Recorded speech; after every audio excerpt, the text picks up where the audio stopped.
step back if you value your life. Don't say I didn't warn you. Yo, what's up guys, StirPhry here, and today we're gonna check out Celine. We're gonna take a look at her kit, we're gonna see where and how to use her, how to gear her, and see if she is worth it to you.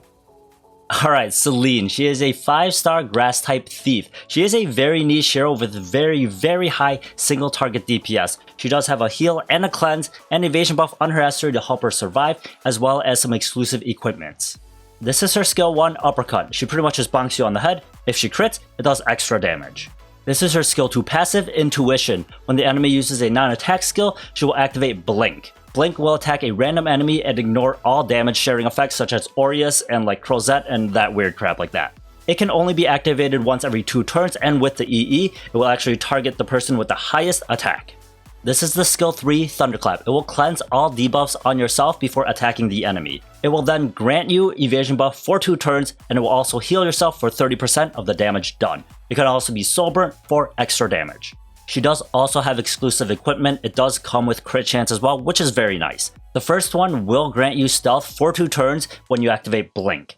The second one is pretty huge. It actually makes it so Blink will target the enemy with the highest attack.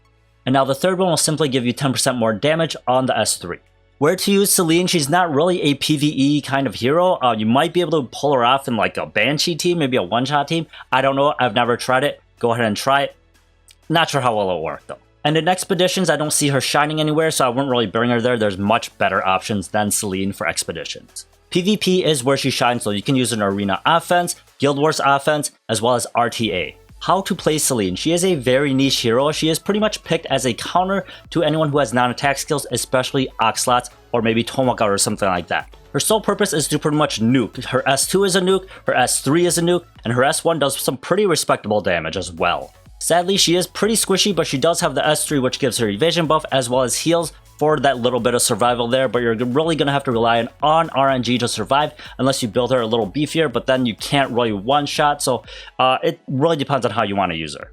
Her pros and cons are pretty obvious. She is a very strong hero, she does a ton of damage, and she's a great counter pick to non-attack heroes such as Oxlots, but you do have to watch it because if there's an RB on the team, she will kill RB, and then RB will pretty much kill you.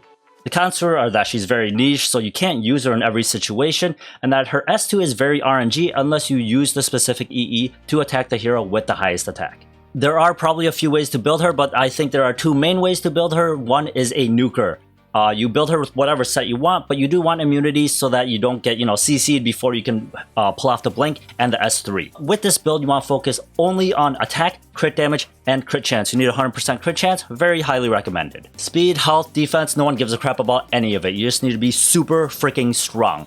Artifacts, you obviously want to use her artifact, but sadly, at plus 15, you only get 75%. At plus 30, you do get 100% though. If you do not want to use that, you can always use Symbol of Unity. Portrait of Saviors is pretty much, in my opinion, a crappier version of Symbol of Unity, but you only get 1 Symbol of Unity, so you might have to settle for Portrait. Then Moonlight Dreamblade because it's always pretty reliable. You also want to run the second E so that you can target the person with the highest attack with this build. The second build is a Bruiser build. I would recommend Speed or maybe even Revenge. Immunity is highly recommended as well, but if you can't do Immunity, maybe do Crit or whatever you need to hit the stats you want. As you can see, I would balance out the stats with some attack, crit damage, and pretty high crit chance still, because you still need to do damage for your S3 to heal yourself.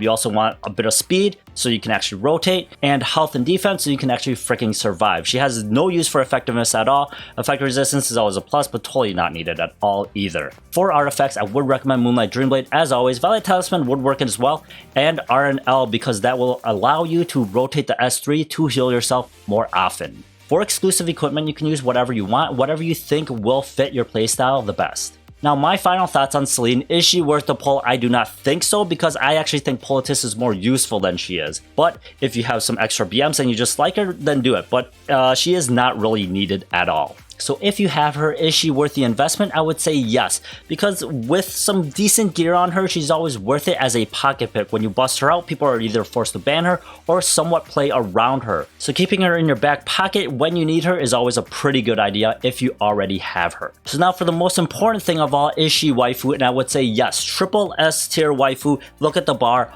all the way up because she's that great, dude. If you have her, you probably pulled her for that reason and not any other reason at all, so good for you. So if you have any questions, feel free to leave it down in the comments below or join the Discord and we can help you out. But I hope you enjoyed this. If you did, please like and subscribe. Thank you for hanging out with us and I'll see you guys next time, man. Bye.